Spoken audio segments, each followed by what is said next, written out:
So we'll start out here with a little walk around of this machine. This is a 2000 Yamaha Mountain Max 700.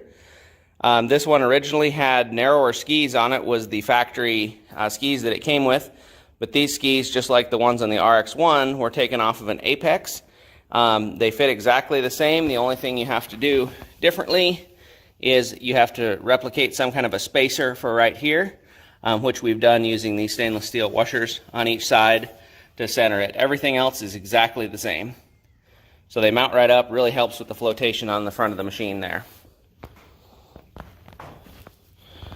So coming around here on this one, a couple years ago, put a brand new seat cover on it, and at the same time added about 2 inches of foam, heavy foam right here to the place you'd actually sit on the machine. So it is a little bit deformed from what it was originally designed.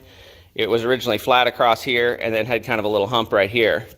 And then it does have this luggage box here in the back as well that you can keep stuff in, which is kind of cool.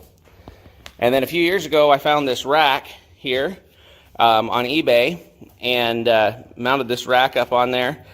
This works really well for a couple things. I did it at the same time that we did the seat reupholstery.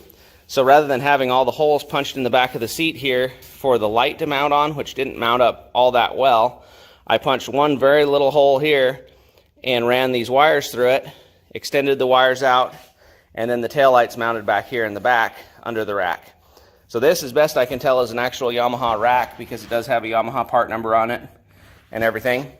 And so it's worked great so far. We don't use it very often. You wouldn't want to put a lot of weight back there. But the rack says don't exceed 24 pounds on it, so that could be like a gas can or something like that. But what we used it for was to put our, when we go up and go to Bergdorf Hot Springs and we have all of our wet towels and swimming suits, I would wrap those up in a bundle and then some bungee cords, bungee cord them right here.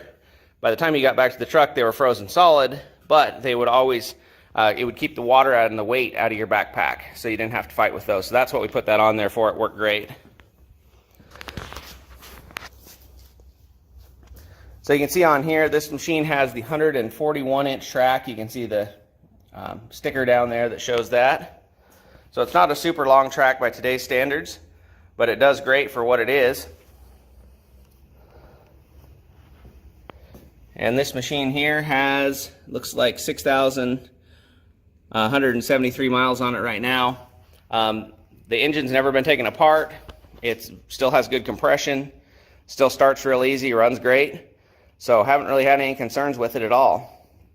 So let's go ahead and take a look under the hood. So lifting the hood up here, this is the triple that they put in the Mountain Maxes. Some people call it, I think, like the Redhead triple or something like that. Got 3 cylinders in line right there, so it's a very balanced engine, very smooth running engine.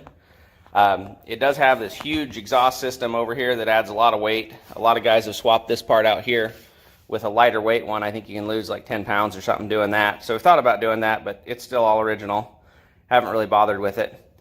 This one does also have electric start as well. So it's got the battery there. The starter's down under the front of the motor on there.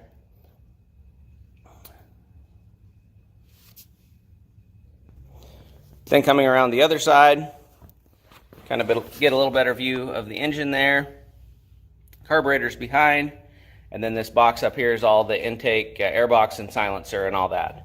And then underneath this cover here is the clutches.